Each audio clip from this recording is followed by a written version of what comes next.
tiempo, claro. Bien, la pregunta de Iker, que le agradezco esta especie de dinamismo ahora mismo en Barcelona, es casi de las personas que estoy viendo, llevan un motor ahí especial y montando cosas, lo cual está muy bien. Me recuerda un poco al dinamismo que vivimos un poco en los años 70 y parte de los 80 aquí. A ver, yo me interesé antes de que pensaba que me estaba interesando. Como mucha gente que ha escrito sobre psicología transpersonal sin nombrarla y que desgraciadamente no son recordados por el sistema, entre ellos, por ejemplo, Rob Carballo, una persona que en el artículo que tú me pediste para la Autónoma, en el año 27 propuso una investigación entre biología y espiritualidad en la Universidad de Barcelona, Juan Rob Carballo. Lo digo para que como realmente ha habido siempre algo así. Y esto es una cosa que yo discuto con los colegas a niveles internacionales, ¿no? Es decir, que efectivamente la psicología transpersonal nació antes de nacer el nombre, ¿eh? Y bueno, después ya sabemos que los americanos tienen mucho poder, ponen el sello y a partir de ahí, pero bueno, eso estaba. Sí es cierto, creo que es muy importante, para lo que yo pueda decir aquí, si puede servir de algo, a pesar de que llevo 2 meses que no doy pie con bolo, en el sentido de que se me ha quintuplicado el trabajo de lo que estaba previsto, puro caos. Uno tiene todo organizado y al final aquello se compone de más cosas y más cosas. Y de tal manera que cada vez que termino un evento estoy tachando, no menos.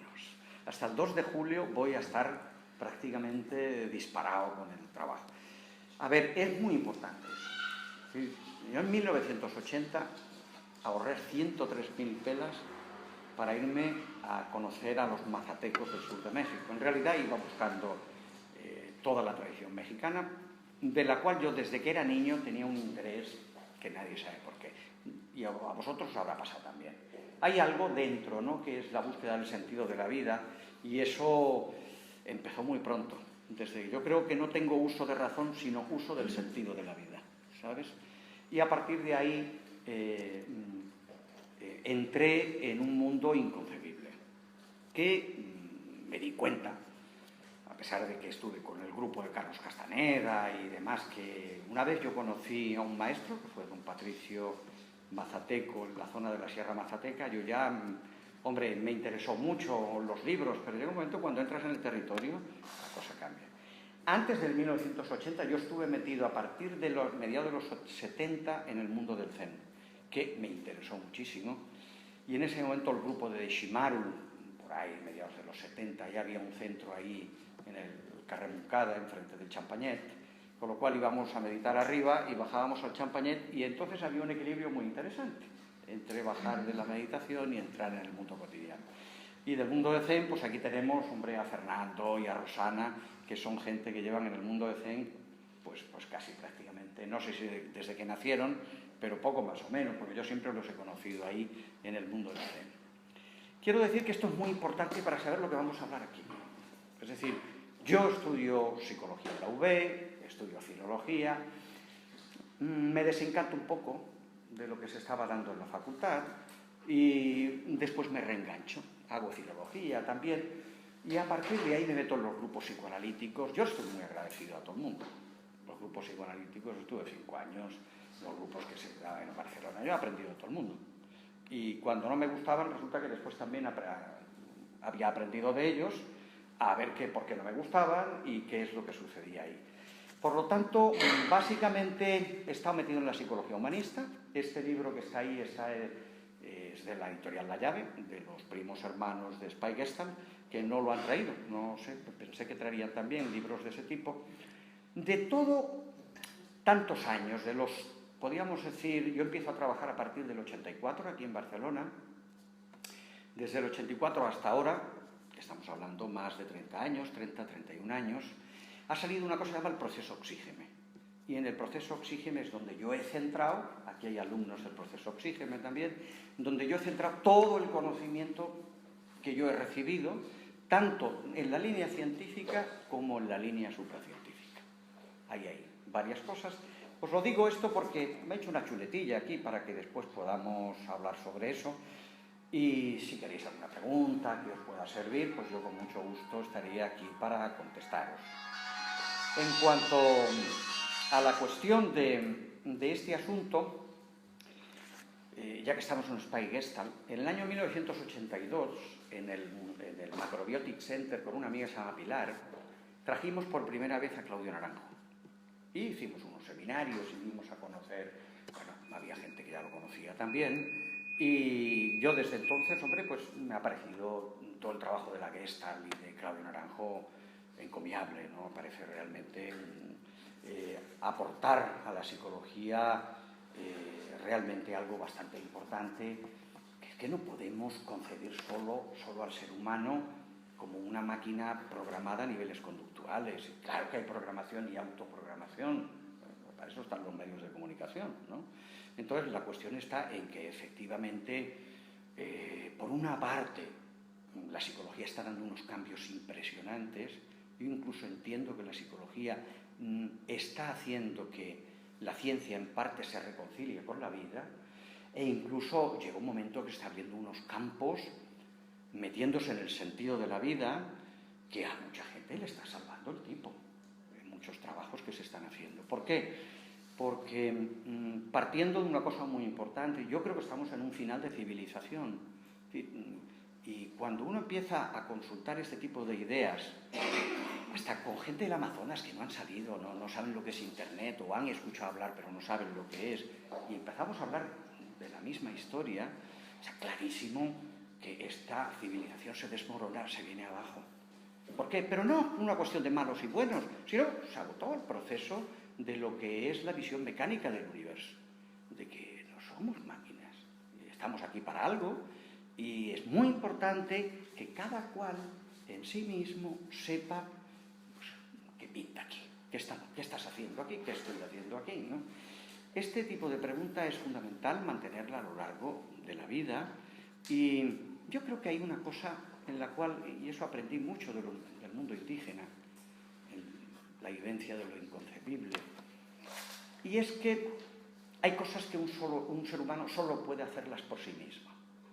Cuando uno va a comer, uno come por sí mismo y medita por sí mismo. Tú no puedes comer por mí, lo siento, ni tampoco puedes meditar por mí. ¿Entiendes? Pues esto es fundamental. Y cuando trabajas con gente en el final de la vida, en el momento de la muerte, incluso en los momentos de trasvase, te das cuenta realmente de que ahí hay una vivencia y uno está frente a la verdad. Y uno está frente a la verdad en el momento del nacimiento y uno está frente a la verdad en el momento de la muerte. Entonces, hay cosas ahí que hay que tener en cuenta. Bien, Iker me pidió que os hablara un poco de la psicología del caos. A mí me interesó mucho el mundo del caos porque pienso que es una visión muy buena para entender lo que es el caos, ¿vale? Vamos a ir pasando para adelante. Y en ese sentido nosotros creemos que, no sé si se leería porque la letra es pequeñita, pero yo lo tengo ahí como pizarra, ¿eh? Dicen que los malos conferenciantes abusan mucho del PowerPoint, ¿no? Yo lo tengo ahí como mientras voy hablando, ¿no? Yo creo que el ser humano a niveles individuales y a niveles colectivos estamos en una crisis emergente. Ahí tenéis muchas palabras sobre lo que es eso, pero la crisis emergente que nos encontramos en consulta, pero yo que ahora mismo estoy formando a psicólogos y médicos, veo que siempre es el mismo síntoma. No es tanto el síntoma de los DSM-4, los DSM-5, no sé si los que estáis aquí os dedicáis a este mundo tan raro de la psicología, la psicoterapia, supongo que algunos sí, ¿verdad? Parece que no. Entonces, vale, perfecto, gracias. Entonces, yo creo que estamos en un momento de crisis emergente, ¿qué es esto? Es decir, el mayor síntoma que estamos viviendo hoy día a niveles internacionales es el sinsentido de la vida. Pon sillitas para la gente por ahí. Vos paséis por aquí si queréis. O sea, lo más importante es el sinsentido de la vida. Que podemos hablar neurosis obsesiva, crisis histérica, vale, eso quizás para un ambiente clínico, pero en el fondo va rascando y hay un sinsentido de la vida. La gente está buscando ansiadamente cuál es el propósito de la vida. Sobre todo cuando la persona se libera de toda la programación diaria a la que estamos sometidos. cuando uno le da la vueltita a los ojitos y mira para adentro. Y el caos es muy importante para eso, porque el caos viene a decir que las estructuras concebidas se van rompiendo y estructuras emergentes están funcionando. Si os dais cuenta, están funcionando a niveles personales y a niveles sociales. Entonces, sobre esto quería hablaros, os voy a ir hablando un poco de este asunto, porque después voy a hablar de psicología transpersonal y cómo se pudiera conectar con varios datos importantes, ¿no? Yo creo que para entender el mundo hay dos conceptos importantes. El concepto de la revelación con V, que es un conocimiento, una sabiduría, una información que viene exclusivamente para la propia persona. Y que en los momentos de meditación, en los momentos que somos capaces de aquietar el pensamiento, el borbotón emocional, el mundo corporal, y se rompe ese estado, a veces, que tenemos cotidiano, de ir, de no parar. Cuando eso llega un momento en que se aquieta, en esos momentos de meditación, aparece una información exclusiva para la propia persona. En este sentido, lo más curioso es que se está dando una palabra que me gustó de Claudio Naranjo hace muchos años, que era la patología iniciática. En el sentido de que de pronto está apareciendo en muchas personas una información que rompe con lo que son los parámetros culturales vigentes. Tiene que ver con el mundo de la espiritualidad, porque yo no encuentro otra palabra, o por el mundo de la conciencia. A veces yo sé que las palabras como espiritualidad y tal y cual rechinan en ciertos ambientes, pero es una manera también de podernos entender. Esa información es vital desde mi punto de vista. Entonces es el mundo de la revelación con V, que no hay que estar en un monasterio rezando 24 horas. Y el mundo de la revelación con B es el mundo en el cual existe el proceso de investigación, que es correcto también. Yo entiendo que Occidente, a través de la ciencia, puede hacer unas investigaciones muy interesantes en el cual puede haber una correlación interesante entre materia y conciencia y ver cómo funciona el cerebro, siempre que haya un respeto, lógicamente, por los animales, por las personas, y no todo sirve. Pero es importante tener el concepto de revelación y revelación para poder entender por dónde va la psicología transpersonal. Yo realmente firmo, confirmo, reafirmo y todo lo que tenga que ver de que lo que nos hemos encontrado, incluso viniendo gente con más de 20 años de meditación, y en algunos casos hemos tenido gente haciendo el proceso Oxígeme, llevando dojos con más de 12 años, en la línea, por ejemplo, de Deshimaru. Cuando muere Deshimaru empieza a venir mucha gente al proceso. Lo que afirmo es que la clave está en que tenemos que resolver y disolver la sombra de la memoria. Si resolvemos y disolvemos la sombra de la memoria, la programación vamos a llamarle kármica, yo creo que entendéis la palabra, ¿verdad? Es decir, la programación de herencia. Nosotros resolvemos y disolvemos eso, los instantes de meditación son absolutamente ricos de algo que viene, que a veces es muy difícil de poder ser expresado. Y es comunicado solo con aquellas personas que de alguna manera han podido acceder a ese instante, llámale divino, llámale espiritual, llámale de conciencia. Cuando llega gente con 14, 15 y 20 años de meditación, vemos, y te lo expresan, llevo 5 años meditando y no me muevo, no aparece nada. Cuando rascamos ahí, nos damos cuenta de que hay una programación, de que hay el peso de las sombras de la memoria. Es decir, todo tu bagaje familiar que se expande a través de generaciones. Esto puede ser entendido y es posible que lo podáis escuchar.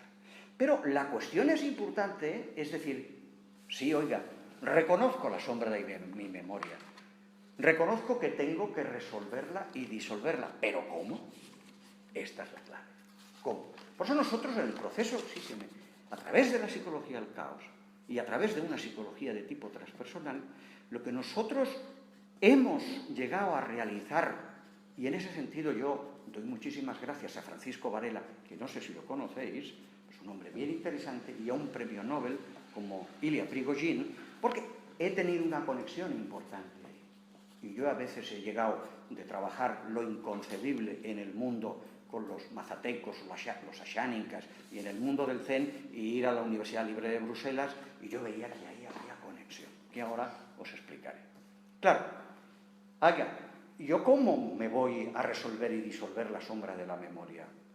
Todo ser humano tiene un molde, y ese molde está constituido de fractales que son patrones de comportamiento, vamos a llamarle así, no me gusta la palabra patrón, pero son unidades complejas de comportamiento que implican al cuerpo, las emociones, la mente y la energía.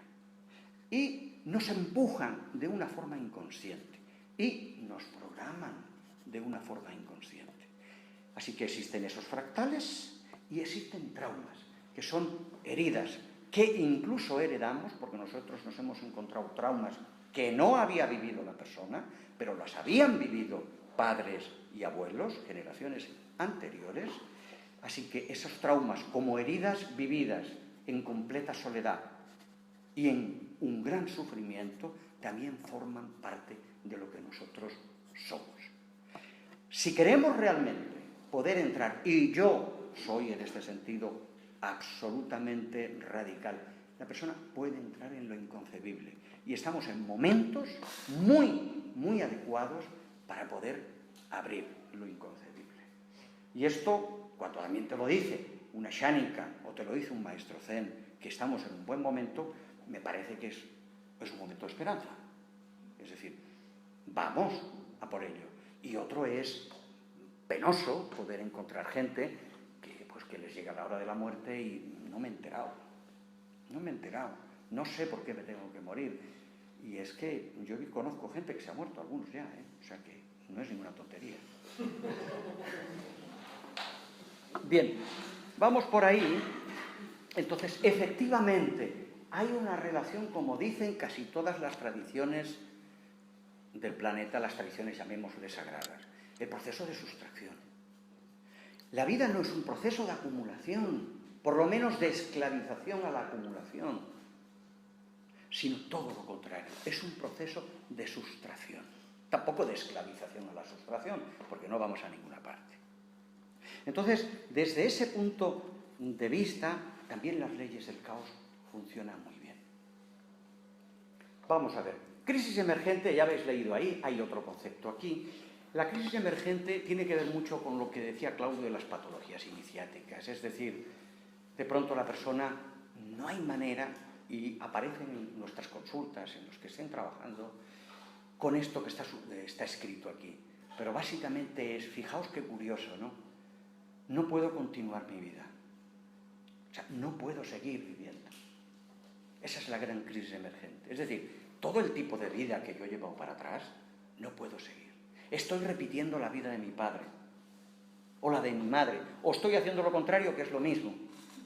Y yo he llegado a trabajar con 3 generaciones. Es realmente sorprendente ver en el nieto o en la nieta los mismos patrones de la abuela. Exactamente lo mismo. Y entonces, evidentemente, ahí te das cuenta de lo que hay.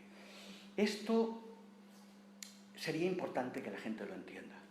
Si no limpias la casa, si, como dice San Juan de la Cruz, salí sin ser notada, teniendo ya mi casa sosegada, no vamos a poder entrar. ¿Cuál es el gran problema que está habiendo hoy día? Que la gente tiene mucha necesidad. Entonces, se apunta a lo que sea, a una toma de ayahuasca, a LSD, a cualquier historia, pero van con la mochila. Cuando tú saltas al otro lado, al vacío, los mazatecos decían el otro lado.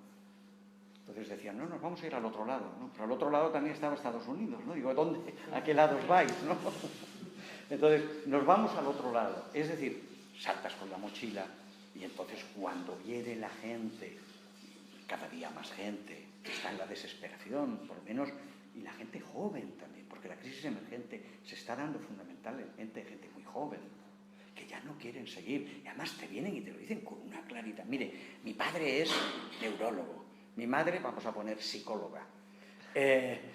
Oiga, están todo el día discutiendo. Cuando llego a mi casa nunca hay nadie, tengo un sándwich frío en la nevera esperándome. Llegan a las 10 de la noche, me dan un beso y me dicen que vaya a la cama. Y así hasta el día siguiente. Yo no quiero seguir así. A mí esto no me gusta.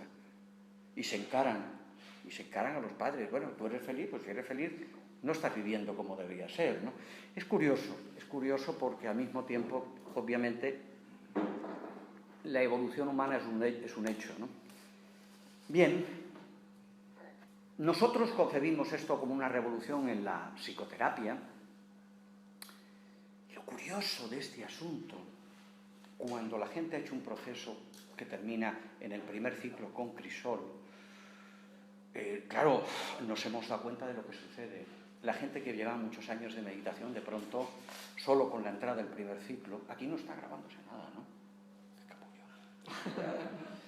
El primer ciclo ha habido un cambio terrible, en el buen sentido de la palabra.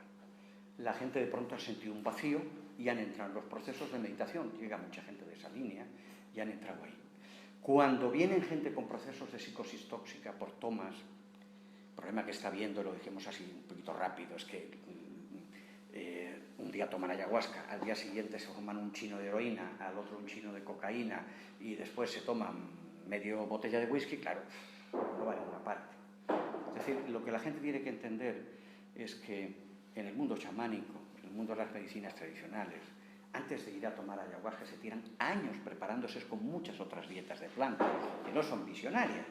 Pero claro, aquí hay tal necesidad de salir que la gente está diciendo, oiga, deme lo que sea, pero necesito salir de aquí porque no puedo continuar. Hay un problema de continuidad, ¿no? Y este es el problema que estamos viendo. Es cierto, y en eso yo lo he discutido con algunos amigos, de que evidentemente cuando la persona está preparada, y en eso Michael Harner, estábamos de acuerdo en una entrevista que le hice, está por ahí, dice, el espíritu desciende solo. O sea, tú tienes la casa limpia, no hay que hacer ningún curso especial para entrar en la espiritualidad. Eso es como si hubiera que hacer un curso especial para respirar el aire. No, está ahí, ese mundo está ahí. Si tú tienes la casa vacía, si está limpio el molde, después nos quedamos sin molde también. Si está limpio el molde, eso entra. Está claro, tú abres la ventana y entra la luz, pues eso es lo mismo. No hacen falta cursos de espiritualidad. Entras en un proceso de meditación y en la meditación nadie te da cursos de nada. Entras, te sientas y te pones a respirar con el ejercicio más vital de la vida y ya está. Lo que tenga que llegar, llega. O sea que eso es un punto importante y vamos a darle a lo siguiente, a ver lo que hay.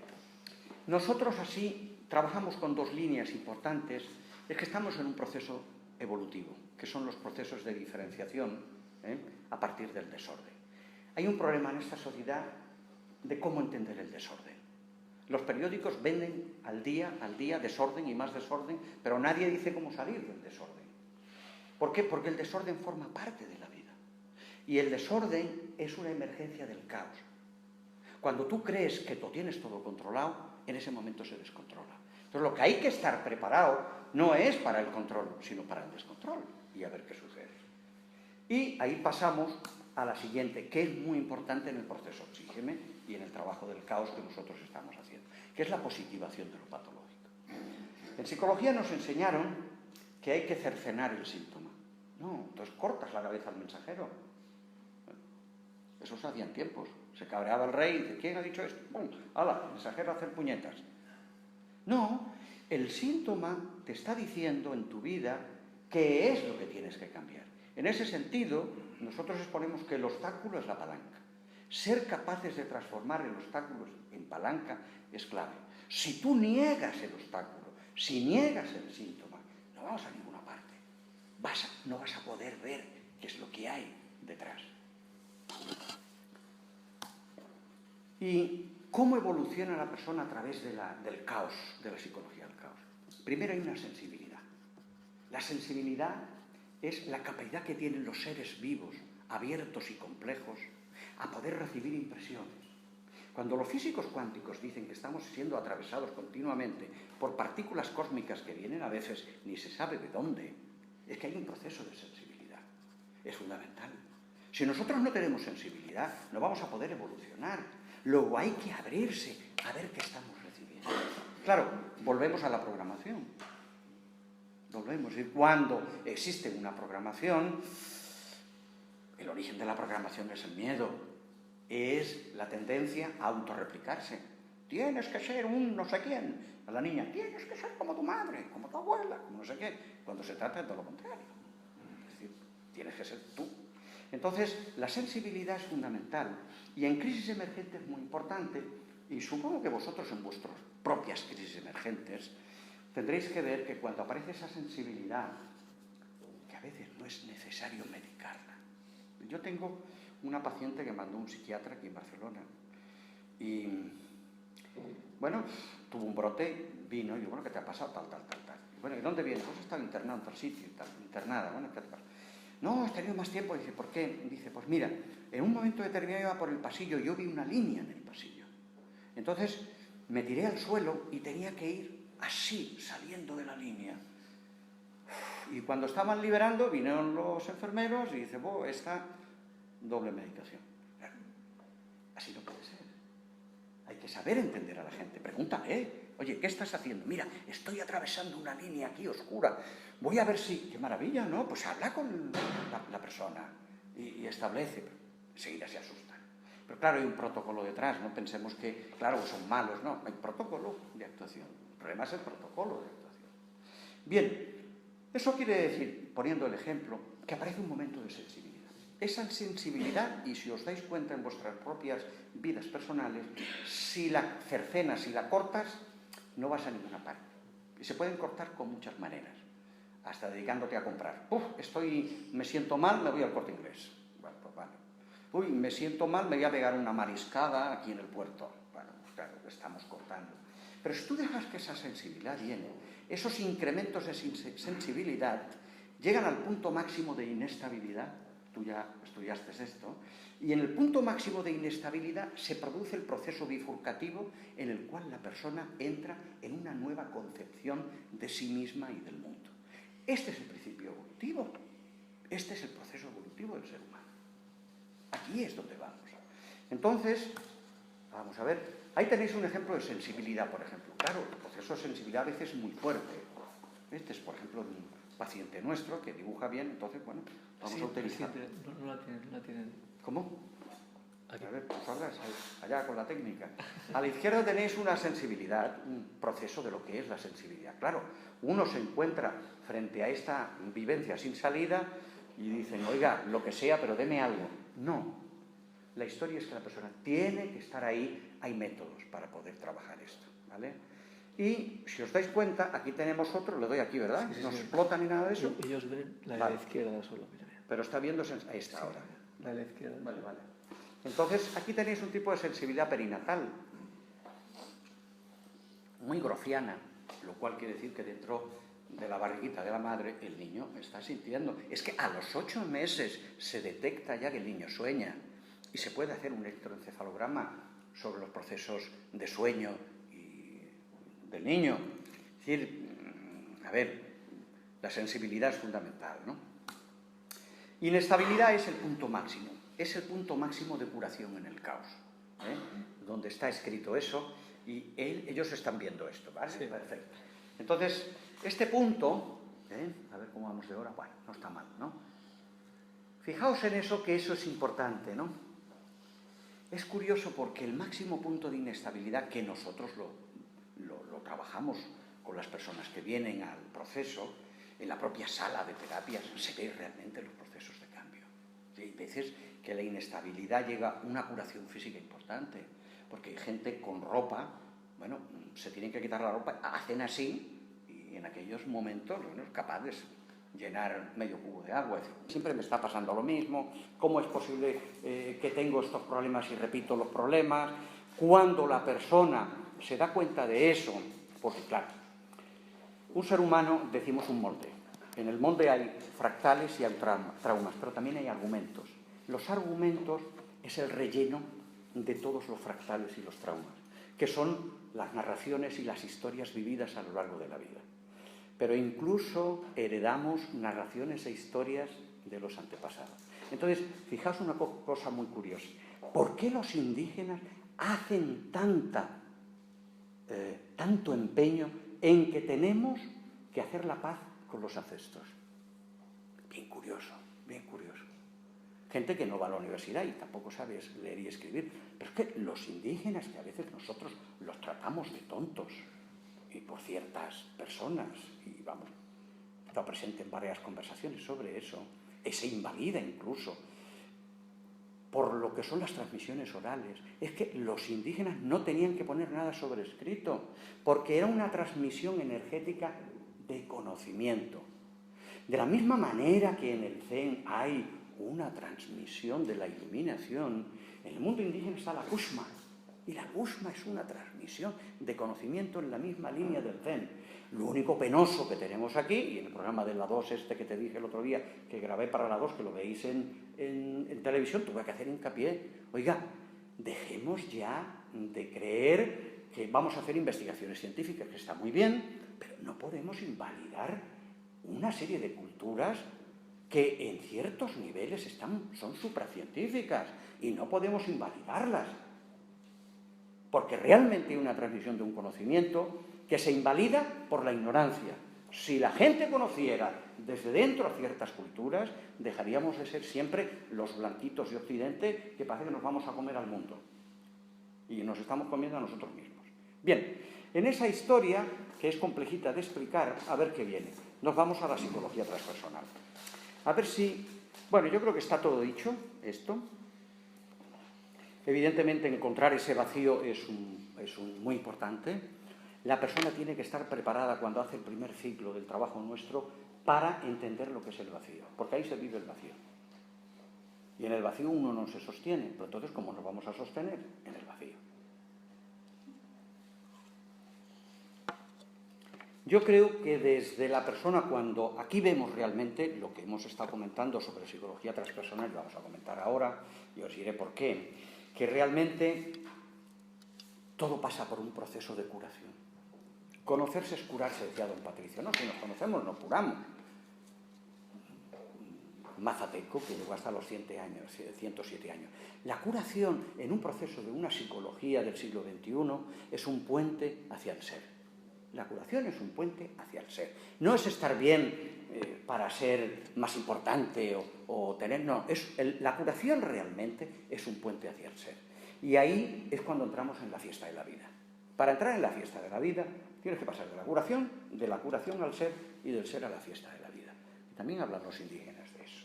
Bien, visto eso, entramos en psicología transpersonal. Claro, a ver, yo estoy metido en psicología transpersonal en los años 80. Cuando estábamos estudiando en la UB, la gente en la UB en los años 70 ya se hablaba de California, de que había habido unos movimientos, pero no había internet. Lo único que había, pues que alguien había llamado por teléfono, quizás, si tenía dinero, ¿no? Y le habían dicho, oye, aquí está pasando algo interesante. Yo discuto con mis amigos que nos conocemos desde la adolescencia, pues yo valoro el movimiento de Barcelona de los años 70, a mediados de los 85, no tiene nada que envidiar al movimiento californiano. Y bueno, discuto con ellos porque ellos me vienen enseguida a hablar de qué sé yo, de a dónde había llegado, pero allí se llegó por una cuestión de que tenían mucho más técnica, mucho más dinero. Aquí no había un duro. Pero el movimiento realmente que hubo aquí, el proceso Oxígeno nace aquí, o sea que supongo que servirá de algo. Bien, vamos a la psicología transpersonal, que estamos aquí, y yo me meto en eso a los años 80 y le propongo a Salvador Paniker y a Agustín Paniker, y antes de escribir el libro me dicen que sí, con lo cual perfecto, ¿no?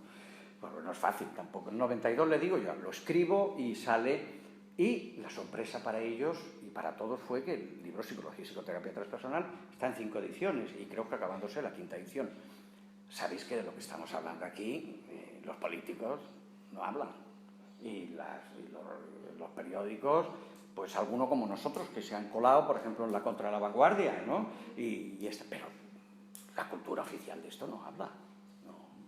Entonces, ¿qué quiere decir? Que eso se abre paso por sí solo. Se abre paso por sí solo.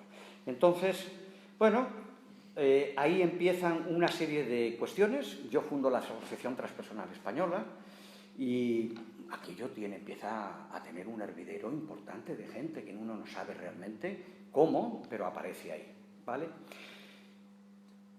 En estos momentos, junto con Douglas MacDonald de la Universidad de Detroit, tenemos contribuciones sobre qué pasa hoy día con la psicología transpersonal y el gran problema que hay de los 5 continentes, desde la India, etcétera, etcétera.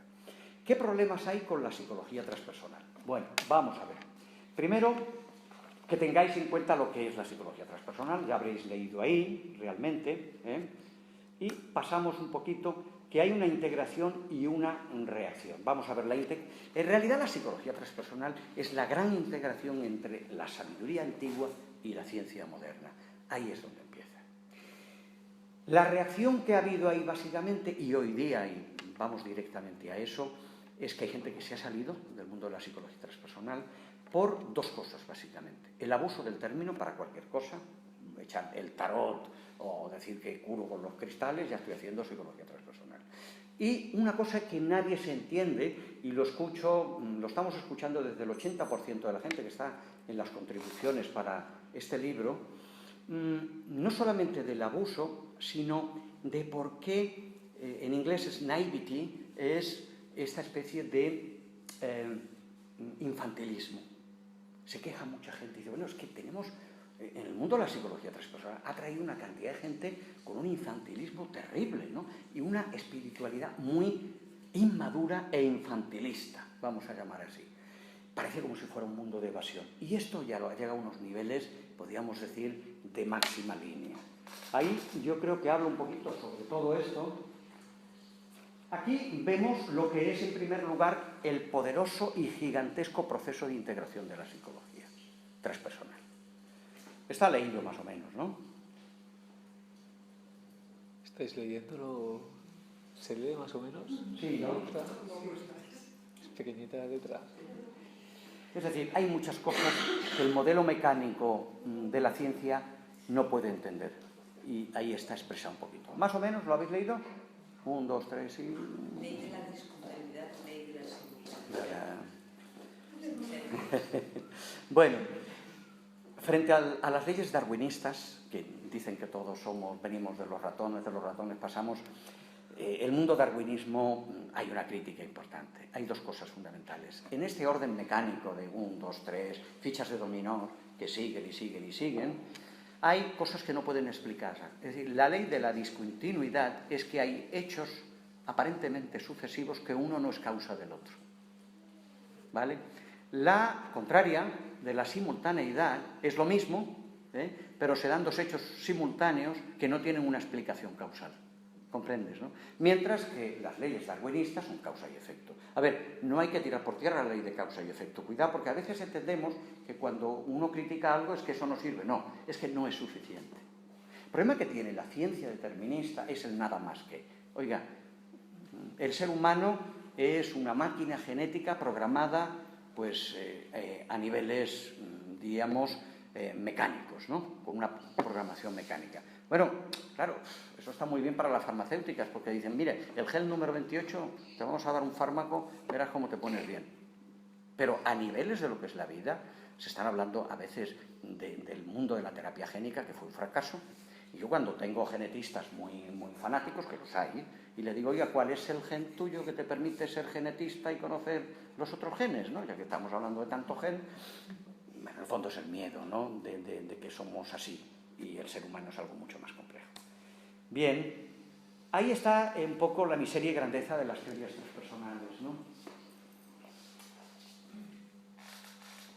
Una de las cosas, vais leyendo eso, que las críticas, el 80% de las críticas, hay un 20% que dice que, sobre todo los hindúes, que la psicología transpersonal tiene que tener muy en cuenta el nivel de conciencia y que el nivel de conciencia no puede ser reducido a niveles científicos. Bueno, pues es respetable.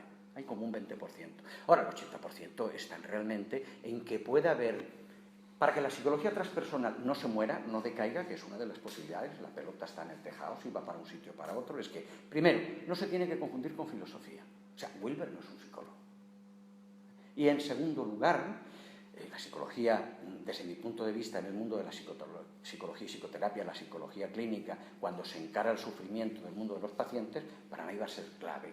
si va a existir una psicología transpersonal clínica. El problema que os digo, no he encontrado ningún psicólogo profesional establecido con todas las leyes, ni en California ni en España, que estén trabajando en psicología transpersonal. Claro, si tú no conoces lo que hay detrás, si tú no conoces las escuelas previas, si tú no has pasado por las escuelas previas, y eso son años, porque en el psicoanálisis yo estuve 5 años, o sea, no son 6 meses. Si no tienes ese bagaje detrás, es muy difícil que puedas entender bien y de una forma honesta el mundo clínico y el mundo de cómo ayudar a una persona. Entonces, bueno, ahí está lo que hay. Y eso es una de las cuestiones, porque hay un movimiento, sobre todo californiano, y esta es la última, hay un movimiento californiano en cual hay un desprecio hacia la ciencia. Esto es veneno para la psicología. No tiene por qué haber un desprecio a la ciencia. Puede haber un conocimiento, y en ese sentido nosotros estamos haciendo investigaciones, cosa difícil porque nadie paga investigaciones de este tipo. Las investigaciones que se están haciendo es porque hay un interés detrás y hay la venta de un producto, pero bueno, este es el sistema que tenemos, ¿no? Y en realidad es muy importante, no hay ninguna contradicción entre el conocimiento que pueda haber y las vivencias y los procesos evolutivos a niveles de revelación con V y los procesos de investigación a niveles de revelación con B. Pongo eso para que os deis cuenta un poquito el molde del que estábamos hablando, es decir, si os dais cuenta, tenemos la consciencia y arriba está la totalidad. Lo que nos estamos encontrando desde hace muchos años, bien por meditación zen, bien a veces por algunas experiencias con sustancias, bien de forma espontánea, es que la persona tiene esa vivencia. Si os dais cuenta, hay puntos suspensivos con relación a la totalidad, ¿verdad? ¿Qué quiere decir eso? Que de pronto la totalidad que hay inunda la individualidad. Para mí eso es la mejor definición de sincronicidad, que es la vivencia del todo en la parte. Y eso la psicología oficial no está preparado para entenderlo. E incluso se puede ver como una patología. No es una patología, es otra cosa, es una crisis emergente. Bien, para terminar esto, Artelius, Kaplan y Rardin, por ejemplo, hablan de que en realidad los 3 claves de la psicología transpersonal serían, más allá del ego, un proceso integrativo, holístico y un proceso de transformación. Desde ese punto de vista, recogiendo más de 100 definiciones, sintetizan lo que es, ¿no? 160 citas, ¿no? Para mí, la psicología transpersonal es la disciplina que no cesa de no definirse. Es que no hay manera de que nadie dé una definición. Pero eso no es desesperante. Eso es lógico por la propia, diríamos, materia que está tratando. La psicología transpersonal no la podemos meter en un bote ni la podemos meter en una definición. Lo máximo que podemos hacer es poder acercarnos a ella. Yo publiqué en el International Journal Transpersonal Studies, donde él comentaba anteriormente, y claro, yo me quejo a ellos de que hay poca gente, incluso pocas visitas, y hablaba ayer con un chaval que está en una universidad californiana, y estaba de acuerdo conmigo. Es decir, es que la psicología clínica, al nivel en que tú estás trabajando, es que en la psicología transpersonal casi no existe. Si estamos empezando ahora a poder entender un verdadero trabajo, sin saber qué es lo que va a pasar con la psicología transpersonal, ¿no? En este sentido, igual que Douglas MacDonald, Harris Friedman es un francotirador, como tú ya sabes, y está criticando muchísimo. Os digo a niveles internacionales para que veáis cómo está un poco, y está diciendo que la psicología transpersonal, si no entra en la ciencia, que nos despidamos de ella. Tiene su razón. Yo creo que me gustaría terminar esta charla con vosotros mirando un poco la parte social y lo que tiene que ver con el mundo de la humanidad. A mí me gusta, y no solamente en España, en los países que voy me gusta meter el tema punto social, que me parece importante, ¿no? Es importante, y habiendo visto tanta gente que viene con ese nivel de sufrimiento, ¿no?, y de desesperación, entender que uno no puede perder la vida, que la vida se pierde, Cuando has visto tanta gente, y sobre todo gente que va ya también en la culminación a niveles de edad, del tipo de vida y demás, la mayor desesperación que yo he visto en clínica es la gente ya lleva un nivel de edad y dice, he perdido la vida. metido en una empresa, me han hecho jefazo, me han dado coche y tal, y un día me han dado una patada en el culo, no me han dicho ni adiós siquiera. Sí, ahí tienes la jubilación, come un poco, ¿entiendes? Yo creo que eso hay que repetirlo y a lo mejor pues hay suerte de que se escuche, ¿no? Yo creo, y os decía al principio, de que las leyes del caos han aparecido por algo, y yo estoy de acuerdo con varias gente de culturas dispares y de gente que no tiene accesos a los medios de comunicación, otros sí, y estamos de acuerdo que estamos en un fin de civilización. La civilización del modelo mecánico del universo del siglo XVIII está desapareciendo. Y todo va a reventar por todas partes. Yo no me importa, os hago de profeta, no tengo el hábita esa, pero os hago de profeta. Cada día estamos viendo que esto se puede durar 2, 20 años. La vida de un ser humano es muy corta para poder ver lo que pasa, pero esto se desmorona, y está bien que se desmorone. Entonces, la destrucción nuclear, pues todo el mundo sabe lo que sucede, ¿no? El momento que un grupo de estos maravillosos, ¿no?, les dé por tener armamento nuclear, alguna gente incluso dice que ya lo tienen, pero yo tampoco quiero entrar en la conspiranoia, ¿me entiendes? Porque sabéis lo que es, ¿no? O sea, una ciudad como Madrid, Barcelona, París o Londres o Nueva York, ya los vimos. Me tocó estar en las Torres Gemelas y yendo hacia las Torres Gemelas. Cuando ves eso dices, leches, ¿se acaba el mundo o no, no? Y por lo menos 5 minutos estás allí sin pensar, o sea, en pura meditación, ¿sabes? Entonces, cuando ves eso y lo vives, dices, bueno, es una ciudad, es cuestión de una mañana puede bloquearse realmente, ¿no? Yo creo que realmente, por supuesto, se están extremando las polaridades, eso lo estamos viendo, y gente que está metiéndose en extremar polaridades de unos contra otros.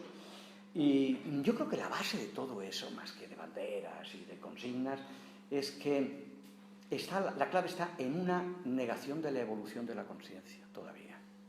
Y que yo soy optimista, o sea, yo cada vez veo más gente entrando en esto. No os lo podéis ni creer, ¿sí? El otro día me llegó una persona para hacer una universidad transpersonal, ¿me entiendes? Y era una persona con mucho dinero de la escuela de Chicago, y extranjero, ¿no? Y dice, no, es que ahora mismo lo que hay que hacer aquí es trabajar por el espíritu y tal y cual. Ya veremos a ver qué sucede, pero esto forma parte un poco, ¿no?, de que algo está sucediendo, ¿no? Yo creo que hay que salir del nivel de robot y del nivel de la angustia. Se está yendo mucha angustia. Entonces, claro, la gente sale de la angustia, o te programan, o te ponen un malo, el malo es aquel, pum, pum, pum, pum. Y claro, pues uno se entretiene. Lo que no se da cuenta es que uno no está siendo libre, ¿no? Como os decía, soy optimista y yo, desde luego, la conciencia no se va a pique. O sea, aquí en estos momentos la clave es la evolución de la conciencia, completamente, ¿no? Y bueno, todas las adicciones que está viendo, las adicciones, ya os estáis dando cuenta, ¿no? Es que hasta el fútbol se está convirtiendo en una adicción, ¿no? Todo esto de alguna manera está paralizando o intentando las fuerzas del miedo paralizar todo este proceso que se está realizando, ¿no? Entonces, adicciones lo estamos viendo. Y en la consulta lo vemos, que no solamente adicciones a las drogas, a los juegos, etcétera, es que adicciones a la sexualidad, la necesidad, curiosamente, de superar límites. O sea, que viene gente y dice, mire, ayer he estado en la carretera, he estado en la autopista poniendo el coche a toda la velocidad, a todo lo que daba, 180, 190, 200. Y bueno, salió vivo y entonces por eso viene al día siguiente. Pero cómo realmente la necesidad, diríamos, de superar límites, ¿no? Y de exposiciones al límite. Y ahí está. Yo creo que hay una cierta desesperación positiva y yo creo pues que ahí hay un trabajo. El otro día me comentaba un chaval que además se ha metido en la política, no sé por qué, pero es un filósofo bien curioso. Dice, no, Manuel, dice, aquí no hay un problema realmente de una sociedad, aquí nos están jugando planeta. Yo estoy de acuerdo en esto. De alguna manera, supongo que cuando tenemos noticias del telescopio, el Hubble este que mandaron, que al principio fue miope, empezaron a medir las galaxias, ¿no? Y al principio decían, no, se cree que más o menos hay 50.000 galaxias. Después empezó a dar más y más y más, y decían, bueno, ya les dieron vergüenza de que, mira, ya no decimos cuántas galaxias, porque ya no sabemos lo que hay. Entonces, un tío inteligente de la NASA, cuando se estaban gastando tanto dinero en mandar naves y naves, que fue uno de los artífices de la paralización del programa de la NASA, es cuando dice, mire, necesitamos dinero para otras cosas, para cosas sociales, para tal y cual, vamos a dejar de mandar artefactos a un universo que ni entendemos ni podemos entender. porque llega un momento en que efectivamente es así. ¿Quién no dice que haya planetas por ahí? En este gigantesco proceso de evolución, el planeta Tierra es uno más. Pues yo estoy completamente convencido de que no somos los únicos. El universo es que tenemos una soberbia a veces que yo no sé, menos mal que estamos vivos. Pero esta soberbia es absurda. Y esto está en un proceso de evolución. Claro, en el mundo del segundo ciclo, que yo eso a niveles públicos hablo muy poco, en niveles de segundo ciclo, cuando encuentras realmente a personas que yo considero que no son humanas. El maestro zen, el maestro oriental, habla poco. El tibetano habla más. Pero los maestros zen, que debemos estar con ellos, si sabéis, poco hablan. Y yo sé que han pasado, porque cuando mejor hablan es cuando estás con una copa de vino y cenando con ellos, no cuando están, digamos, en una cena, o cuando están dando, bueno, pues las lecciones típicas después de los procesos de meditación. Y desde luego hay gente que tiene unos niveles de conocimiento impresionantes de ese segundo ciclo y de lo que está más allá de la materia, el tiempo y el espacio. Pero nosotros no estamos preparados para entrar ahí. Hay que prepararse. No puedes estar porque, como decía un shipibo, muy amigo mío, en fin, que sabía un montón, me decían, Manuel, es que hay que tener cuidado de entrar, porque podemos sufrir un accidente psicológico. Y ya lo decía todo el hombre, ¿no? Según donde entres. Entonces, la cuestión es así, ¿no? Ellos saben y ellos nos conocen y ven lo que hay. Claro, nosotros hemos desarrollado posiblemente más cerebro izquierdo, ellos cerebros derecho, pues todo eso está cambiando. Por lo tanto, yo soy optimista, pero hay que prepararse. Yo creo que ya está, ¿no? Bueno, muchas gracias, Manuel.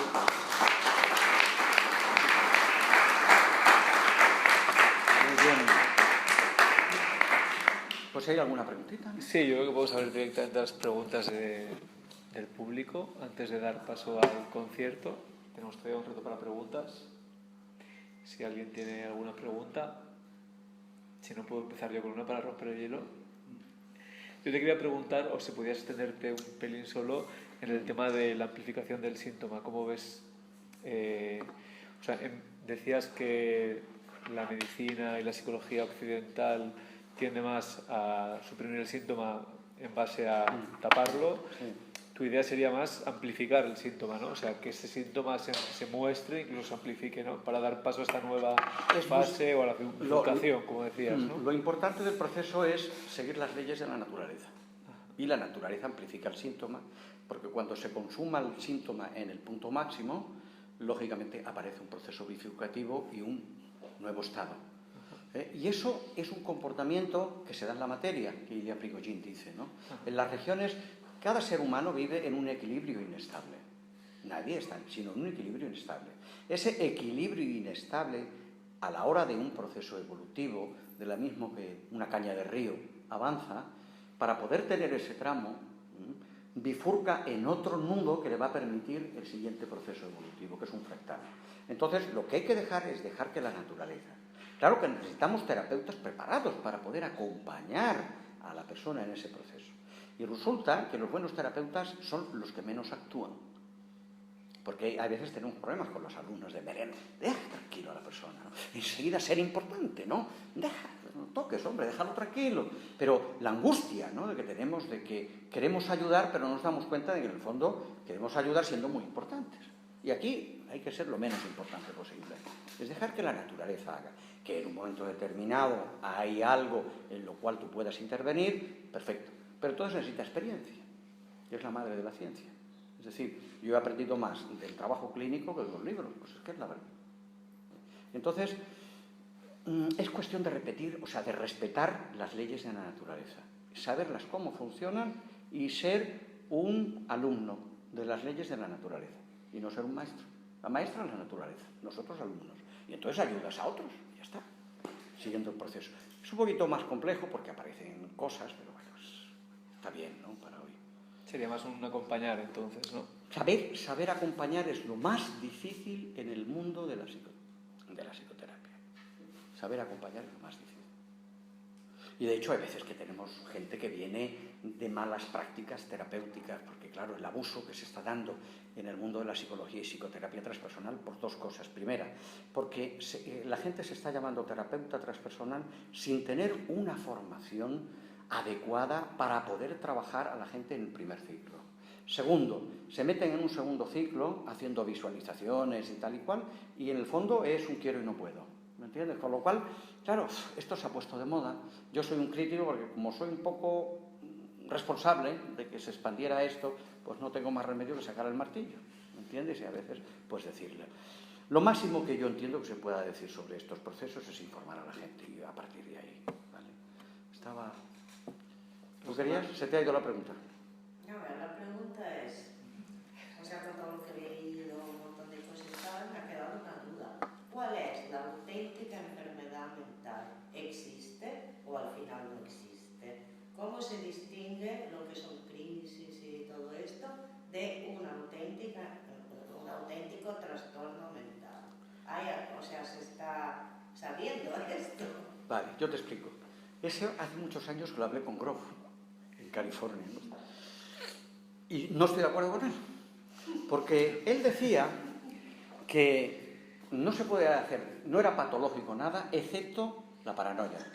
Y yo le decía que incluso la paranoia, en realidad, tampoco es una patología. Yo soy en la positivación de lo patológico. Nada te va a dar la vida que tú no puedas resolver, ¿vale? Entonces, no existe una enfermedad mental. La palabra enfermedad es dura. Para mí existe una crisis emergente. Pero a eso que tú le estás llamando está involucrado el cuerpo, las emociones, la mente y el proceso energético. De la energía sabemos muy poco, pero la medicina tradicional china se basa en la energía. Nosotros trabajamos con sistema nervioso autónomo y en vibración inducida, que tenéis en la web de Oxígeme si queréis ampliar, se ve realmente el gran poder de la energía, que ese es un poder impresionante.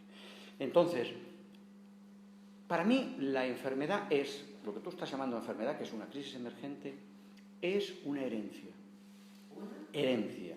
Es una herencia basada en elementos traumáticos heredados y patrones fractales, que lo había comentado anteriores, llamamos patrones para que se entienda, que actúan a nivel físico, a nivel emocional, a nivel mental y a nivel energético, ¿vale?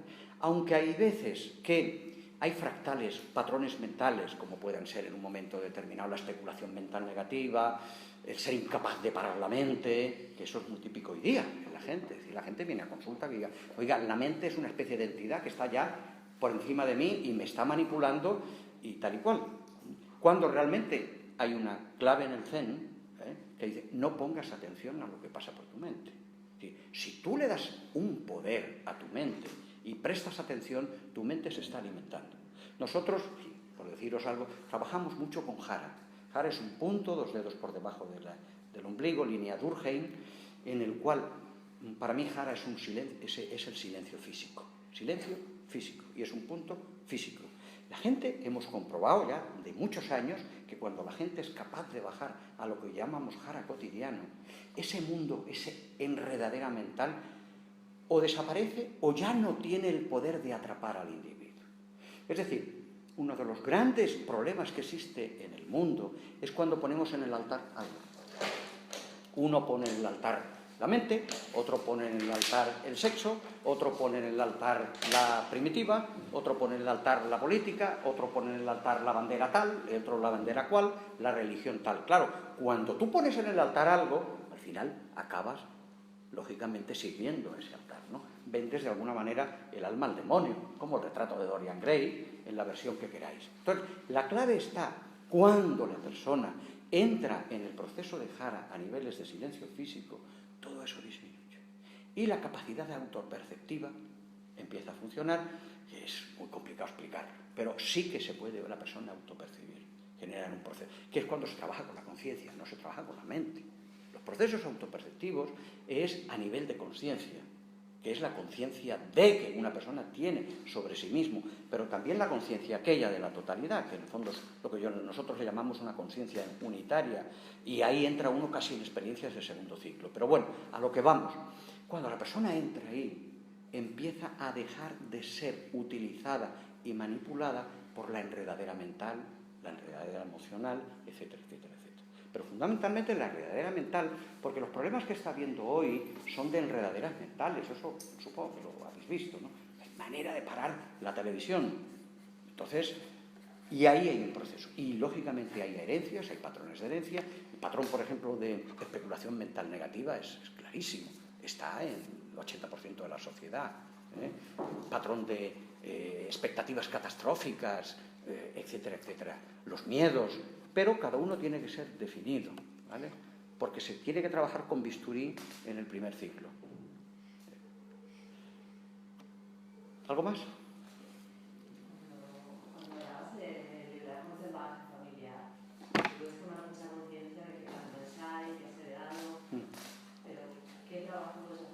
Ajá, amiga.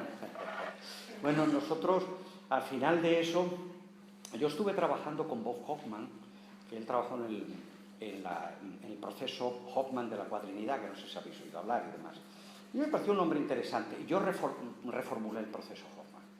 Entonces, hay una preparación, que puede ser incluso un año, hasta que ahora, en lo que os estaba diciendo antes de, por fin, a partir del día 2 de julio me replanteo un trabajo, porque es que se me ha disparado y lógicamente uno tiene que estar también un poco en el silencio, ¿no? Pero en el silencio de trabajo también, ¿no?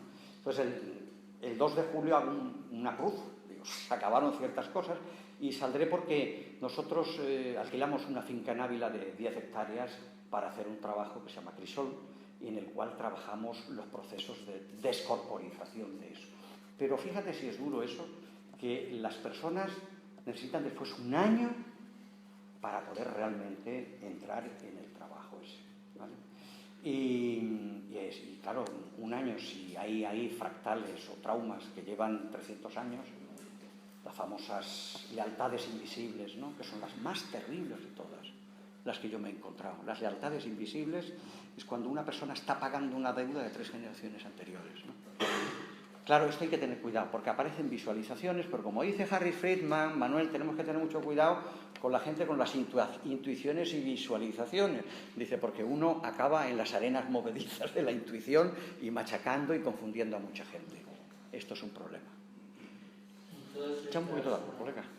Agua. Estas mochilas que dices que llevamos, que por ejemplo que puede ser de hace 300 años, ¿es a nivel mental? Perdón, no te he entendido lo primero. Todo esto, sea estas deudas kármicas, o llamamos Exacto. mochilas que llevamos de nuestros ancestros y esto, ¿es a nivel mental o también es a nivel celular? Genéticamente también tenemos algún código que es muy difícil o casi, digamos, a ver, de descodificar. O sea, el mental puede que sí, o sea, pero el celular, a nivel celular también existe. Sí, estás hablando a niveles físicos. Vamos a ver. Primera respuesta. La filogénesis está en la ontogénesis, es decir, el pasado está en el presente. Y el presente es el momento idóneo para poder trabajar lo que nos sucede. De nada sirve lamentarse sobre el pasado porque estás entrando en el fractal, en el patrón de la lamentación, y hay que trabajarlo. O sea que aquí todo va así. Para mí, lo genético o la programación celular es una memoria. Y cuando yo hablo de la sombra de la memoria que está a niveles físicos, es que está a niveles genéticos. Para mí el gen es una memoria, el sistema genético es una memoria, pero que tú puedes transformar. Es decir, la naturaleza ha creado una base física para que el proceso de evolución tenga, lógicamente, un sustento. Y aquí nosotros vivimos en el mundo físico, oiga, si no tenemos cuerpo, a ver, igual hay espíritus por aquí, pero yo no sé. Estamos, es decir, la historia está en que nosotros tenemos que trabajar a nivel de espacio, tiempo y materia. Y efectivamente a ese nivel puede haber una programación celular. Pero con un verdadero proceso psicoterapéutico, responsable, sensato, eso es modificable. De hecho, es muy curioso porque cuando ha venido gente con marcadores de análisis de sangre disparados, cuando ha avanzado el proceso terapéutico, los marcadores han empezado a ordenarse. El cuerpo ha empezado a ordenarse. Y aquello ya, colesterol baja, la glucosa alta, el ácido fólico, y la gente empieza, curiosamente, que es una de las investigaciones que nosotros queremos llevar a cabo. Lo que pasa es que, a ver cómo, pero no cabe duda, ¿vale? Pero yo, como sabes, la positivación de lo patológico. Es decir, lo patológico, por llamarlo de alguna manera así, te está diciendo dónde tienes que trabajar. Y eso es una ley optimista. O sea, está implicado. Sí, ahí hay una ley optimista. Que sonando una parte o trabajando una parte, claro, pues estás trabajando la otra. Y en ese sentido la psicología se está abriendo. Ahora vamos a estar en una universidad de aquí de Barcelona, hay una tesis doctoral y yo voy a estar en el tribunal, ¿no? Pues me he leído un tocho de 525 páginas sobre la cábala y la mística judía. Hombre, 525 páginas. Está todo dicho ahí. Está todo dicho. Pero es que de pronto me estaban leyendo frases que las había escuchado en el Amazonas. Pues si esto todavía lo decía la Channing, que también.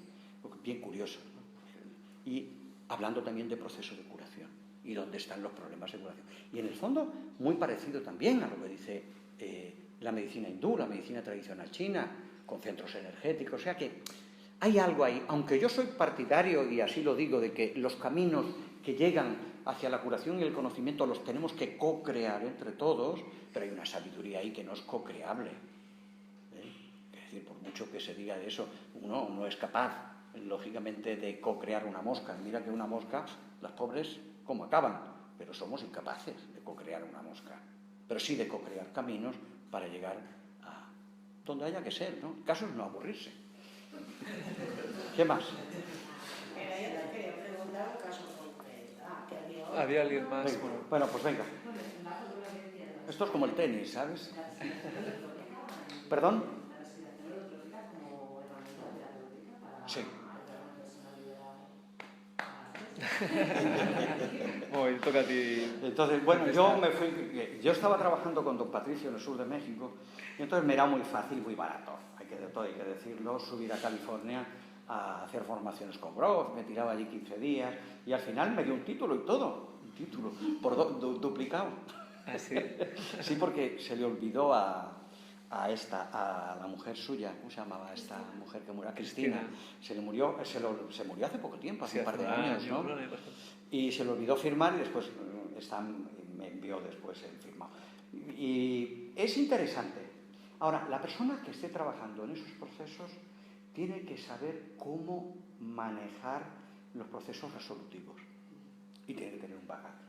Claro, al final resulta que hay gente preparándose, como el caso de Iker, y el problema está que hay respiradores holotrópicos a punta pala, pero todo el mundo está haciendo cosas de este tipo. Sí que nos llega gente con malas resoluciones, porque si tú entras en un trabajo en el cual la persona que está llevando el proceso no respeta o no sabe o se asusta, porque a veces se asustan también de lo que está pasando, entonces la persona entra en un miedo. No solamente entra en un miedo, es muy curioso, con la ayahuasca está pasando, que nos está llegando gente que dice: Manuel, he estado en esta historia, lógicamente la ayahuasca es mucho más duro, entré en un sitio que pensé que no salía, y además te dicen: llevo 5 años, cada día, con el miedo y la paranoia a que venga eso, que es lo mismo que sucede en los procesos psicóticos. Y hay que entrar, pero hay que prepararse. Entonces, claro, la respiración lo que tiene es que la persona deja respirar y aquello cambia. Grof decía que para llegar a niveles de LSD había que estar 3 horas respirando, metiendo caña, ¿no? Porque se produce una alcalosis, en fin, una explicación bioquímica al respecto. Pero yo reconozco que es un buen instrumento, sobre todo, fíjate, la respiración holotrópica es un buen instrumento para romper bloqueos y poder después seguir. Pero sería conveniente hacer un procesito, porque claro, lo que no puede hacer en un seminario de respiración holotrópica es que el lunes no se sepa dónde está el que lo ha hecho. Eso no es bueno. Eso no es bueno. Sí. Yo te quería cuestionar desde la base de que me llega súper bien y estoy como muy de acuerdo, ¿no? Me voy hacia la parte final de lo que has comentado, que has ido a lo social, ¿no? Sí. Y claro, ¿no? Como dices, cada vez somos más gente en la que entramos en procesos, ¿no? Y parece que no eran terapeutas para todos, ¿no? Y a la vez vas viendo que hay gente que entra en procesos también y después se pone a trabajar después de haber entrado en esos procesos sin haber pasado por ninguna escuela ni nada, ¿no? vas estudiando un poquito de qué va, te vas viendo que en los lugares más indígenas, como comentáis los que escribís los libros, eso sí que es más natural, eso sí que se da más. Pero aquí tenemos como una necesidad muy grande de instrucción. Pero a la vez, el follón que tenemos aquí cada vez es mayor, como bien has nombrado, ¿no? Y no hay ni tiempo para instrucciones, ni gente con capacidades para pasar por ella, ¿no? O sea, a mí me recuerda un poco el periodo de China de los médicos descalzos, ¿no? Cuando Mao, después de cargárselo todo, se arrepintió y empezaron a formar médicos chinos, porque se los habían cargado todos y los enviaban por todo China, ¿sabes? Con unas formaciones muy cortas para poder atender a la población, ¿no? Es simplemente ese cuestionamiento va por ahí, no es una pregunta concreta, ¿no? Ya, pero entiendo, lo que vas diciendo de hace falta mucha falta, estamos en un tal, pero todavía nos hace falta gente que tenga una formación de 10, 15 años, tal. Coño, no hay tiempo, ¿eh? En 15 años el planeta se ha ido por culo, hemos entrado en una guerra.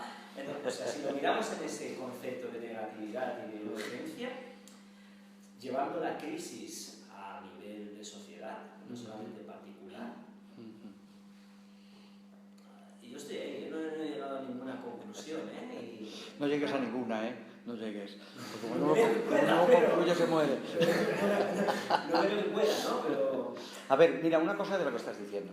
En el mundo indígena, los verdaderos chamanes, que cada vez es más difícil. Mira, después de 36 años yo he encontrado a 3 curanderos. Allí nos llaman chamanes, pero bueno, para que nos entendamos, ¿no? A 3 chamanes realmente de un nivel. O sea, fijaos lo que hay. Después a niveles medios, bueno, muchos, ¿no? Pero claro, a niveles medios van a resolver problemas medios. En los hospitales de Belén de Pará, en algunos hospitales están recogiendo las vencederas, que son marujas, literalmente, de sus casas, porque cuando pasan la hoja y bendicen a la gente, que es algo muy tradicional en Brasil, en todo Brasil, de punta a punta, resuelven un montón de enfermedades que ni Dios explica por qué. Vale, pero escucha una cosa. Eso se llevan ahí. Sí, pero ¿sabes qué sucede? 2 cosas importantes. Primero, el verdadero trabajo del mundo de las medicinas tradicionales indígenas lleva muchos años de instrucción. No te creas que empiezan a ser maestros de un día para otro. Hoy está pasando pues porque hay un montón de occidental. Pero sí, también te encuentras en el Amazonas gente con cáncer, y quedan desesperados los pobres a ver si encuentran algún arreglo, ¿no?, para el asunto. Eso por una parte. Después, el verdadero trabajo de las medicinas tradicionales indígenas es con el mundo de la energía. Y aquí no sabemos lo que es el mundo de la energía, que produce curaciones. Por ejemplo, que dicen esas que tú estás hablando, estas mujeres que van con hojas y tal, oiga, ¿cómo es que la persona se ha sanado? ¿Qué ha tocado? ¿Qué está tocando con estos rituales esta persona tal y cual? ¿Qué hay aquí? Curanderos aquí en España. Es decir, yo a veces he visto alguno impresionante, poquitos. Están trabajando a niveles energéticos, pero no sabemos porque no podemos ver eso. Se puede ver si estás preparado y ves lo que hay. Claro, ese tipo de curación, cuando, por ejemplo, el mundo indígena, algún curandero aquí te dice, bueno, te dice cosas como, aquí hay unas energías oscuras que tienes pegadas. Vamos a ver. Claro, nosotros no estamos preparados para eso. Pero el caso es que el tío cura, el tío o la mujer cura y la persona se sana. Luego, ¿con qué está trabajando? Ahí estamos en un proceso de investigación. De hecho, en estos momentos, sobre chamanismo, tengo un par de cosas por ahí en televisión que están en YouTube, por si queréis ampliar un poco más eso.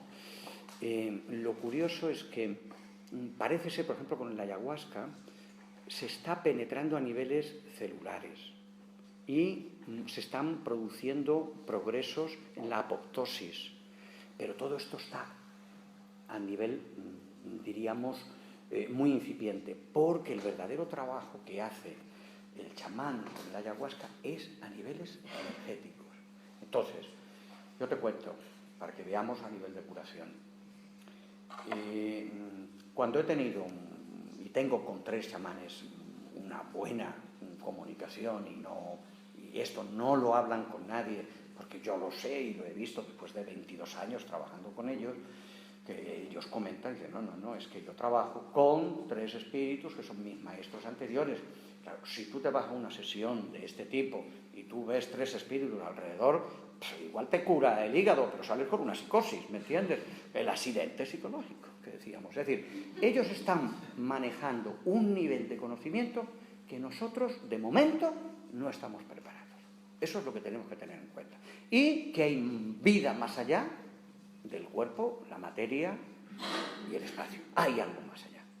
Y cuando a veces en el mundo zen, coreano, o en el mundo de la meditación budista, que es muy chamánica, el mundo tibetano, que viene de la religión Bonpo, la comunicación es parecida. Lo único que pasa es que ellos no hablan. No hablan. Claro, yo entiendo por qué no hablan. ¿Para qué van a hablar cosas que no van a entender? ¿O van a hablar cosas que un esotérico de pacotilla se va a poner las botas para nada? Entonces se callan. Pero hay un conocimiento, lo digo en plan optimista y en plan de esperanza, ¿eh? O sea, hay un conocimiento más allá de lo que estamos viendo que es inconcebible. Y eso es un motivo de esperanza. ¿Eh? No hay por qué desesperarse, entonces. Más preguntitas.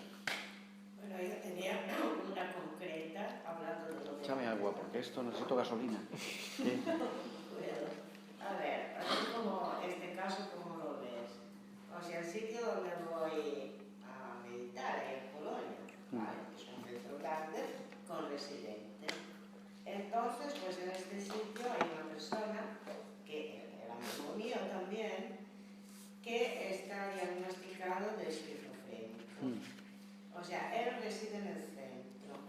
Es capaz de hacer un retiro de 3 meses, que yo lo he visto, que no le ha pasado absolutamente nada, encima haciendo de House Master, un montón de trabajo, todo perfecto y tal.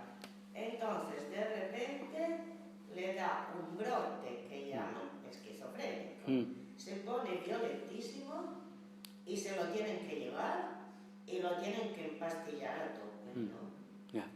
Y entonces luego se pone un poco mejor, pero esta persona ya no la quiere en el centro porque la gente le ha cogido miedo, ¿no? Cuando pasa esto. Pero entonces, ¿esto tú cómo lo ves? Sin medicación, ¿qué es lo que podrían hacer? Porque... Vale. Yo te explico. El mundo esquizofrénico, el mundo psicótico es un enigma, ¿vale? Porque incluso pues, a niveles psiquiátricos y psicológicos te dan los síntomas, pero lo único que dicen es describir que aquella puerta es de color blanco porque está pintada de blanco, pero nadie sabe más dentro qué es lo que sucede. Ni siquiera a niveles bioquímicos se sabe lo que hay. Entonces, desde el mundo de la medicina tradicional indígena, por ejemplo, los curanderos dicen que un esquizofrénico es una persona que tiene un espíritu extra.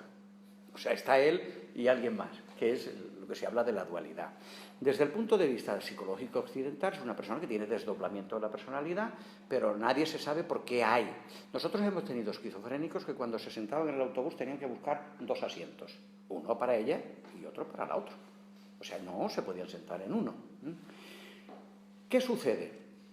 Cuando tú haces meditación y entras en tomas de sustancias, tú en ese momento estás trabajando en una línea al límite, vas hacia un límite, en el cual vas más allá del cuerpo, la mente, las emociones y el concepto, y lo que es la estructura energética de la persona.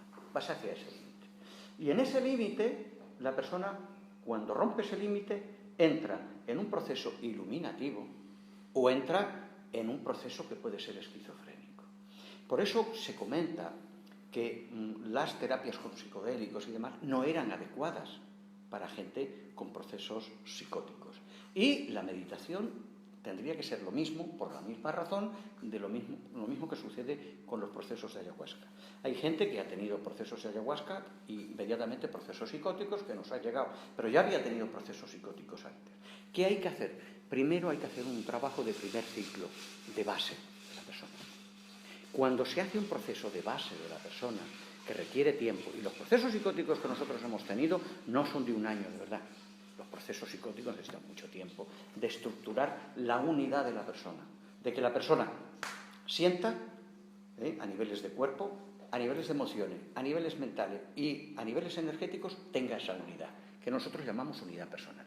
Si la persona, todos los esquizofrénicos están latentes, cuando entran y superan la raya, que en el proceso de meditación se supera esa raya, la persona a partir de ahí no sabe manejar todo lo previo que hay, su propia unidad personal, y entra en el proceso psicótico. Entonces, desde mi punto de vista, no es bueno hacer meditación en esta gente si no hace previamente un proceso terapéutico respetuoso con el mundo de la meditación, de crear las bases suficientes para que la mente de la persona no se rompa.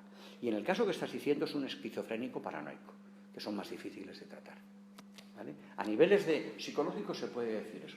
Cuando la persona se maneja, nosotros hemos llegado a meter psicóticos en crisol y no ha habido problema. Ahora, preparación de 2 años, ¿eh? Eran psicóticos que venían por problemas de psicosis tóxica, ¿no? Pero vamos, psicóticos y todo arreglado. Porque ahí, por ejemplo, está muy extendido, ¿no? En este país, todo esto de la psicología, incluso psicología avanzada, incluso otras personas. Sí, pero el proceso oxígeno no está allí. No, bueno, pues vete ahí a curar a mi amigo. Uf, no me des más trabajo. Hay que crear una base previa. Una vez se crea esa base, se empieza en el otro proceso. Lo que no puedes hacer, primero está el 1 y después está el 2. No puedes entrar en el 2 si primero el 1 no lo tienes trabajado. Y después lo muy curioso de esta gente es que después una vez entran ya con base, son gente bien interesante, ¿eh? Pueden entrar muy bien. Este es un pintor que no es malo, ¿eh? Hubiera podido si no fuera por él. Pero hay que trabajar, tú has entendido lo que te estoy diciendo, ¿no? Sí. Si la base de lo que es el primer ciclo que nosotros llamamos toda esta sombra de la memoria no se arregla, no entran ahí. Y es muy posible que haya alguien en su genealogía o en familia haya habido procesos psicóticos previos. Un materialista te dirá, son genes. Nosotros decimos, genes sí, pero como un efecto, pero no como una causa. ¿Vale? Más cositas que estamos terminando. Una última pregunta, un par de últimas preguntas, si tenéis alguna. Sí. Bueno, un caso un poco difícil. È una persona querida que prácticamente los médicos le han dado pocas semanas de vida, un cáncer terminal. Ella tiene una gran dificultad de hablar de sí misma. Una gran dificultad, perdón, de Hablar de sí misma, Vale, de acuerdo. dialogar con las personas, ¿no? O sea, un diálogo realmente personal muy difícil con ella. La familia la hemos seguido como hemos podido, pero y siempre ella esperaba mejorar. Ha hecho 11 quimios, al comienzo reaccionó bastante, ahora el último un crollo. ¿Hizo tratamiento alternativo o un tratamiento convencional? No, tratamiento Convencional. Que llegó ya comprendido, con metástasis y todo eso, sí. Entonces, o sea, lo más urgente, llegó realmente muy estresada, claramente toda esta enfermedad se la estaba, como se dice, madurando desde Sí. Bueno, entonces ahora que ella está prácticamente en la etapa final y poco a poco se dará cuenta que no podrá mejorar. Entonces nosotros alrededor estamos con mucha no angustia, Sí, pero algo. ¿cómo la vamos a enfrentar? Ella se desesperará, Vale, ¿no? vale. Seguramente. Entonces, y hasta puede acusarnos que no le hemos cualquier cosa, ¿no? Entonces, ¿cómo podemos, estamos pensando, cómo podemos ayudarla a pacificarse? Siento que no ha hecho antes un trabajo de análisis, de autoanálisis, no lo ha hecho, entonces también por esto. Claro, y no hay tiempo ahora. Pero el poco tiempo que tenemos y los pocos recursos que tenemos, ¿qué podemos? ¿Cuál puede ser más útiles? Primero te voy a decir, según estadísticas que se están diciendo, porque yo creo que nos están publicando, el 25% de la gente ya de la sociedad occidental tiene cáncer, 25%. Hay incluso especulaciones más pesimistas que dicen que de cada 2, 1 va a tener un cáncer. Lo curioso de algunas estadísticas de mediciones es que la gente que está padeciendo cáncer es gente más cerrada. Resulta que en gente más abierta como psicóticos, neuróticos y tal, hay menos cáncer. Qué curioso. Mientras que la gente más cerrada en sí mismo, hay más cáncer. Bien, yo te explico. Evidentemente tú estás diciendo una cosa que puede terminar en cualquier momento.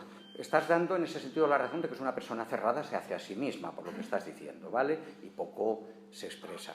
¿Qué hay que hacer en un caso final de este tipo, según mi opinión, y desde lo que yo sé? No se le puede a la persona obligar a tener que sonsacar todo lo que no ha sacado previamente. O sea, no te puedes ir allí a machacarla, tienes que salir, no sé qué.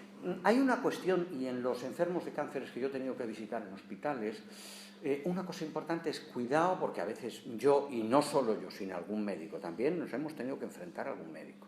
En ese, este se muere, pero sí, no quedamos como puede decir este hombre, vale, quedan 3 meses de vida, queda un mes, pero algunos médicos, oncólogos, partidarios, en mi opinión, decir, ¿cómo se puede decir que una persona se le va a acabar la vida en 3 meses, 2 meses, cuando tenemos diagnósticos de gente con 3 meses que resulta que 2 años después están vivos? ¿Cómo vamos a...? ¿Quién tiene el poder? Ya sabéis lo que hay veces que ciertos médicos entran en alguna soberbia y, bueno, la posición divina parece que está muy repartida, ¿no?